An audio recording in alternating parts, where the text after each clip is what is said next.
Hi everybody. As I'm working on this, the summer break for 2021 has finally started. Now, I'm a teacher, not a student, but trust me, we look forward to it at least as much as anybody else. Anyway, the reason I bring that up is that I first saw one of those signs, and if you've looked at the title of the video, you know which ones I mean. In person, before photos of them started showing up on my social media feeds. This would have been a little more than a month ago, right before state testing started. Yeah, mandatory state testing during an international pandemic. I don't remember what day it was, but I stopped to get some fast food as a treat. And there was this sign on the window. It did not remind you to have your mask on, though I did. Instead, it said something like, "We are short-staffed right now. Sorry for any inconvenience. Please do not take it out on the people who actually showed up to work." So it was a little passive-aggressive there at the end, but I remember that I appreciated the attempt, however small, to get customers to treat workers with respect. And I thought that it was because they were dealing with workers who were sick or quarantined, or had to take care of kids who had been quarantined or who'd gotten sick. However, it was not quite as pointed as the ones that I started seeing on social media shortly after that. The thing is, it's that anymore that really gets me. It shows an awareness that is lacking in the rest of the note. An awareness that something has changed. And apparently, some folks, like Representative Dave Rouser, have a shocking lack of understanding of the law of supply and demand. Rouser, a Republican from North Carolina, claims that, quote, "Right when employers need workers to fully open back up, few can be found." Apparently, millions of people have just disappeared. Golly gee whiz, gang, it's a mystery. Here's the thing. It's really not a mystery. Nobody's disappeared. It's just that when people are less than completely desperate, they are unlikely to apply for or continue to work at jobs that pay low wages, offer minimal benefits, if any, assign irregular hours, flexibility expected from the worker, but not from the employer, and allow customers to harass and even abuse them. Oh, and let's not forget that many of these same businesses are the ones that laid workers off before unemployment benefits were increased, or any relief payments had been sent out. So, employers, what are you offering? If your business model is dependent upon people being desperate enough to accept exploitation because that's the only way you can find workers, maybe your business should fail. The labor shortage has drawn attention to and increased discussion about the federal minimum wage. I've started seeing memes related to $15 an hour on my social media feeds again, like this one, and this one, or this one. The thing is, those memes are staggeringly out of date. The organization Fight for 15 was started in 2012, nearly a decade ago, back when the median home value was about $170,000, the median per capita annual income was about $30,000, and the federal minimum wage was $7.25, which works out to about $15,000 annually working full-time. Now, the median home value is about $270,000, the median income is about $36,000, and the minimum wage is, it's been stuck at $7.25 since 2009.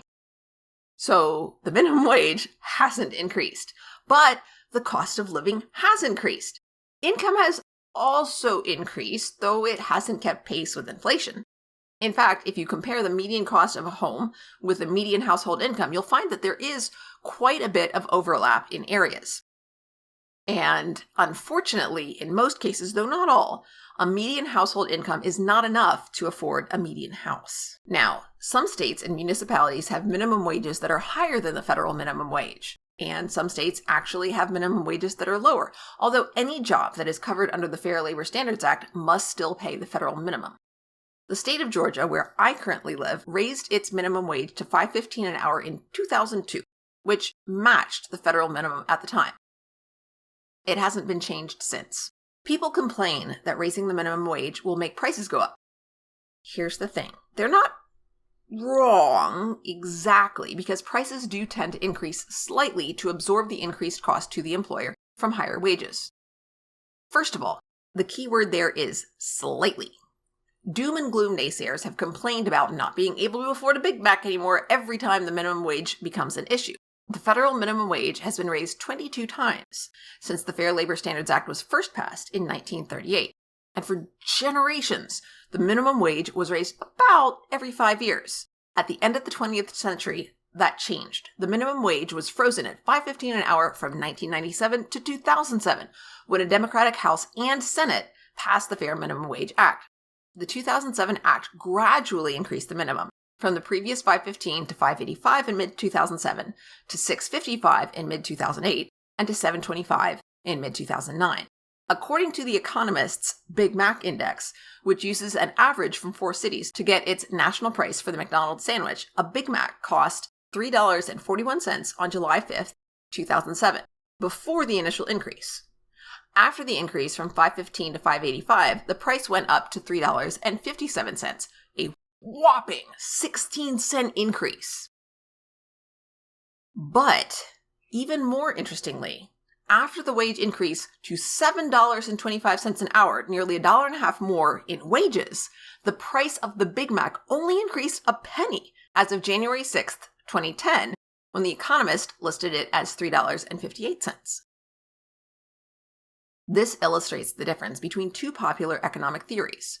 Trickle-down economics grants tax cuts and other benefits to businesses and investors in the hope of increasing economic progress.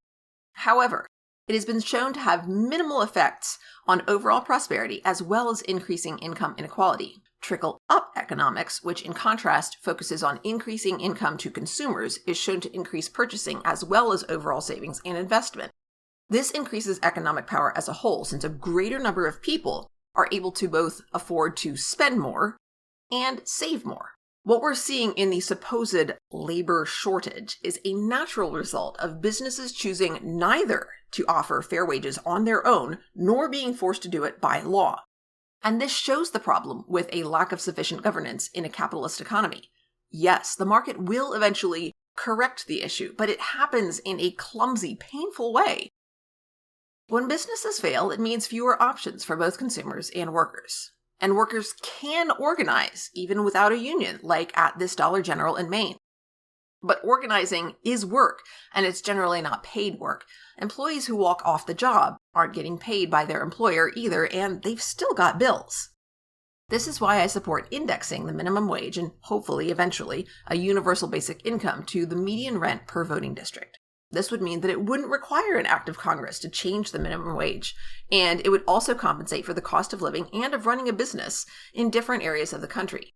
I live in rural Georgia, and $15 an hour as a minimum wage seems ridiculous to many of my neighbors even now, let alone back in 2012.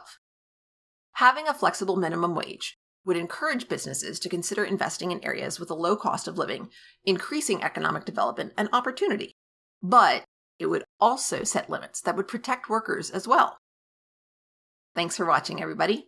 Check out the links in the description for more information about this topic, and don't forget to leave comments sharing your own ideas and experiences. Bye for now.